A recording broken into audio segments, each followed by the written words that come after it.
প্রিয় ভিউয়ার্স, আসসালামু আলাইকুম। আমি এখন আছি মুক্তির চর নারকেল বাগানে। যে আমার পিছনে দেখতে পাচ্ছেন প্রাকৃতিক মনোরম পরিবেশ, একটি বন যেটাকে বলা হয় নারকেল তলা বা নারকেলের বাগান। আমি সেখানে অবস্থান করছি। পাশেই দেখতে পাচ্ছেন একদম কাছেই সাগর। আমি সাগরের পাড়ে অবস্থান করছি। দেখতে পাচ্ছেন সাগরের ঢেউ, মনোরম পরিবেশ। বারবার এই প্রাকৃতিক মনোরম পরিবেশের মাঝে নিজেকে হারিয়ে দিচ্ছে। আপনারা আসতে পারেন এখানে। খুব দুর্গম এলাকা, আসার জন্য যোগাযোগ ব্যবস্থা অতটা ভালো নয়। তারপরেও বলবো, যারা ভ্রমণ পিপাসু মানুষ রয়েছেন তাদের হৃদয়ে সবসময় আমচান করে যে আমি বিভিন্ন জায়গায় ভ্রমণ করব। এটাও সেই ভ্রমণ করার মতন একটা সুন্দর জায়গা।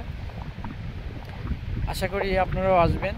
তবে সরকারের সুদৃষ্টি থাকলে এখানে যোগাযোগ ব্যবস্থা যদি ভালো হয় তাহলে দেশের মানুষ সহ বিদেশ থেকে অনেক পর্যটক এখানে আসবে, ঘুরবে।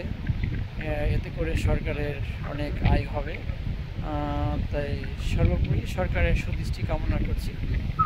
আপনারাও আসবেন এই প্রাকৃতিক মনোরম সুন্দর পরিবেশ উপভোগ করার জন্য। এই যে সামনে তিনজন হেঁটে আসছেন, দেবেন্দ্র কলেজের আমাদের আহমদুল্লাহ স্যার, এনায়েত স্যার